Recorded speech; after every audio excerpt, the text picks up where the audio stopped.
Hari ni kita buat lawatan ke ada satu pulau di Baras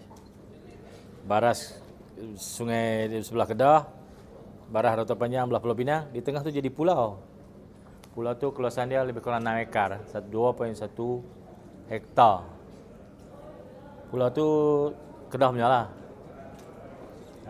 Kebetulan kerana mesyuarat tengah hari ni mesyuarat Esko ni kita nak pertimbangkan permohonan oleh JKPTG Kejam Sekutuan untuk diberi hak milik terhadap pulau tu.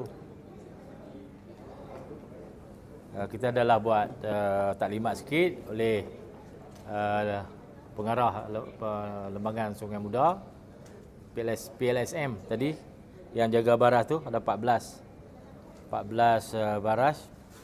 Kita ucap pintu 14 pintu, satu pintu 12 meter.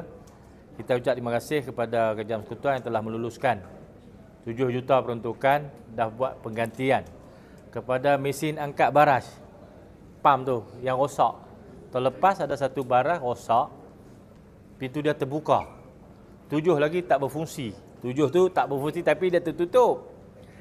Yang satu tu dia entah macam mana dia terbuka, menyebabkan paras Sungai Muda surut tiba-tiba dengan begitu mendadak, menyebabkan berlaku masalah bekalan air mentah kepada negeri Kedah dan Pulau Pinang. Berikutan daripada itu, JPS melalui PLSM ni telah mohon peruntukan Kejam Sekutuan pada masa itu dan telah buat penggantian lah kepada kepada semua mesin pam tu dengan kos 7 juta. Yang kita pertimbangkan ini permohonan mereka kepada pulau tu lah, 2.1 hektar, lebih kurang 6 ekar. Tanah tu tanah dalam Sungai Kedah, dalam Sungai Muda lah, sebelah Kedah. Kita sedang mempertimbangkan permohonan itu dari segi pro and con. Adakah kita nak lepaskan tanah itu kepada Kejam Sekutuan ataupun kita nak kekalkan milikan tanah kerajaan negeri tapi kita beri kebenaran untuk mereka gunakan gitu sajalah tanpa pemberi milikan. Saya dipakar mereka menghadapi masalah dengan Jabatan Audit bila tak nak belanja duit kepada satu tanah yang mereka tak ada hak milik, jadi persoalan dalam proses pengauditan. Begitu saya dipahamkan ada dasar baru Kejam Sekutuan tidak lagi membuat permohonan hak milik tanah. Hak milik tu tanah tu kerajaan negeri tapi Kejam Sekutuan boleh bagi peruntukan untuk tanah-tanah itu dibangunkan. Kerana banyak sekarang ni tanah-tanah agensi persekutuan, kementerian di negeri-negeri yang tidak dibangunkan, tidak digunakan, berpuluh-puluh tahun diberi pemilikan tapi tak dibangunkan. Ada negeri-negeri yang telah memohon balik tanah tu dan saya dalam beberapa perjumpaan dengan Yang Amat Perdana Menteri, saya rasa Yang Amat Perdana Menteri bersetuju untuk dasar itu diubah.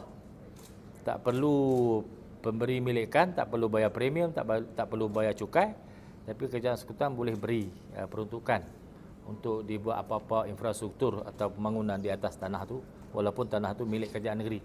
Sama juga kita pertimbangkan dalam isu permohonan PLSM kepada pulau di tengah Sungai Muda tu. Luas tanah. Pulau tu terbentuk selepas baras di sebelah Kedah ni dibangunkan. Dulu baras Rata Panjang, baras Penang lebih rendah. Bila baras Sungai Muda sebelah Kedah ni dibina, pulau tu terbentuk di sebelah Kedah. Tanah tu unik dan strategik kerana berada di betul-betul sepadan. Jadi lebih baik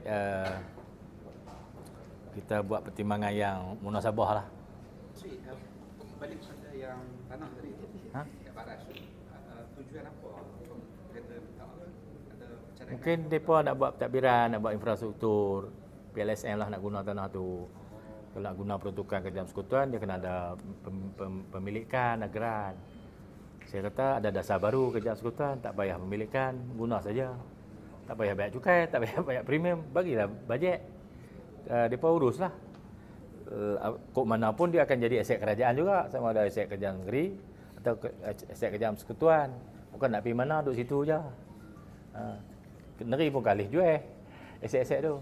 Pasal persekutuan yang bangunkan.